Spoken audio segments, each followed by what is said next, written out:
आलर्जी गोटे मेन कारण बा आलर्जेन है पेट मानकर रुम आउ अन्य पदार्थ कासी कासी धईसई होगा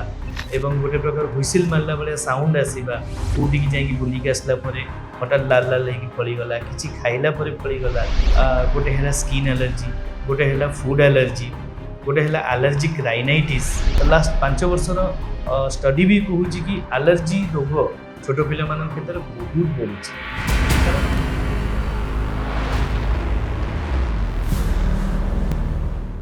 नमस्कार मु doctor Subhrajit Parida consultant paediatrics and neonatology Manipal hospital Bhubaneswar में कार्यरत। आज आम डिस्कसन करवा गोटे बहुत इंपोर्टेंट टॉपिक उपरे पेडियाट्रिक एलर्जी बा छोट पिला मानकर देहरे आलर्जीर लक्षण।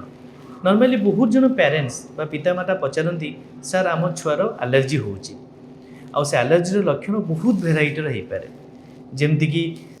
गोटे है स्किन एलर्जी गोटे है फूड एलर्जी गोटे है आलर्जिक राइनाइटिस आ गोटे हूँ आस्थमा बा आलर्जिक आस्थमा। तो ये जो आलर्जीर लक्षण गुड़ा बयस हिसाब से देखा जाए जमती प्रथम रू वर्ष 1.5 वर्ष भितर फास्ट स्किन एलर्जी देखा जाए बा चर्मगत लक्षण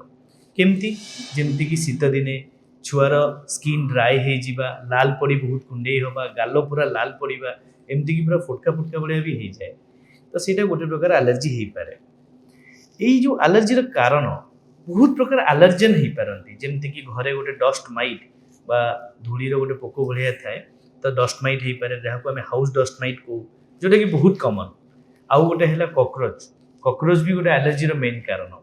आउ गोटे है छोट छोट गछ केतोटी बुदा भाया थाए जो तरह फूल बा पोलेन से भी आलर्जिक हो पारती। यही वर्ष 2 वर्ष भितर से पाखे फूड एलर्जी भी देखा पाए कौन खाद्य नुआ खाइले से खाद्य से आगुरी खाई कि तार प्रिपेरेसन टी अलग थी तो आडिटिव जो भी एलर्जी हो पाए। आउ अराउंड 3 वर्ष 4 वर्ष pre school school age group से आलर्जिक राइनाइटिस जार लक्षण हूँ नाकरू कंटिन्यूअस पानी बाहर बारंबार छिंक हवा नाक बंद रहा नाक जाम रहा आस्थमा आस्थमा भी गोटे प्रकार आलर्जी लक्षण हो पाए। राति बहुत काश हवा काशी काशी धईसई होगा एवं गोटे प्रकार हुइसिल मारला भाया साउंड आसवा तो ये सबू जिनस आलर्जीर लक्षण हो पाए। आलर्जी छोट पिला क्षेत्र में निहाती भाव में गुरुतर पर्टिकुलाली पेरेंट्स मैंने बहुत एंक्सियस हो जाती से चिंतित हो जाती कि नहीं बारंबार गोटे छुआ को लक्षण आसे कारण आलर्जीर लक्षण ही से भाया भल हम पुणी आसो भल हम पुणी आसो तेणु ताकू आम मूल कारण पर्यटन जावाक पड़ो। स्किन एलर्जी जो हुए कारण केतटा जेनेटिक थाए माने जेनेटिकली छोट पिला माने प्रोन थांती एलर्जी पाई से बापा माँ परिवार किए जेमा जेजे बापा अजा आई परिवार में कहार गोटे आलर्जी रोग थी पारे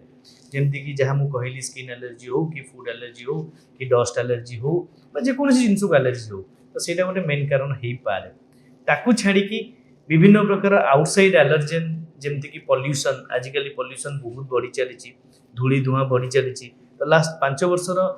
स्टडी भी कहूँ कि आलर्जी रोग छोट पिला क्षेत्र में बहुत बढ़ी कारण पॉल्यूशन से हिसाब से बढ़ी चलती। आउ केते जनकर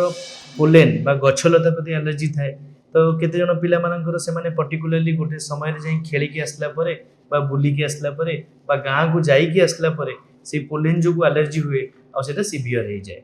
तो ये बापा माँ माने हेले डाक्टर कारण से माने आइडेंटिफाई करिवार अछि कि मो छोट छुआ को बा मो पिला को जिनस परे कोठी की जाइकी बुलिकी आसला परे हठात लाल लाल होगी फलीगला कि खाइला फलीगला बा गाड़ी रे जाइकी ठंडा पवन में बुली आसला तापर बारंबार चिंक स्टार्ट है कौन दस्टी एरिया को धूली को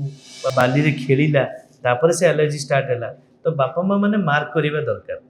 बेले बेले एमती हुए कि नुआ ड्रेस पिंधिदेवे नुआ कंबल घोड़े पड़े तापर से लाल लाल होगी फलीज तो ये सबू जिनस बापा माँ मैंने टिके मार्क करवा दरकार आइडेंटिफाई करवा दरकार कि कौ सिचुएशन में एलर्जीटा हो गुरुतर कथा। हाँ समय समय एलर्जी एत गुरुतर हो जाए जहाँ आम एनाफाइलेक्सिस बोली भी कहू से समय एमरजेंसी रे हॉस्पिटल में एडमिशन भी करियो पड़े। आलर्जीर गोटे मेन कारण बा आलर्जेन है पेट मानकर रुम आउ अन्य पदार्थ और से पेट मान भितर जोटा कॉमनली आम सोसाइटी रे गोटे है डॉग तो डॉग रो रुम जो एलर्जी हो पाए कैट रो फर जो हो पाए चढ़ईर पर जो हो पाए तो डॉग आउ कैट भितर कैट रो ଫର୍ଟା ଅଧିକ ଡେଞ୍ଜରିୟସ୍।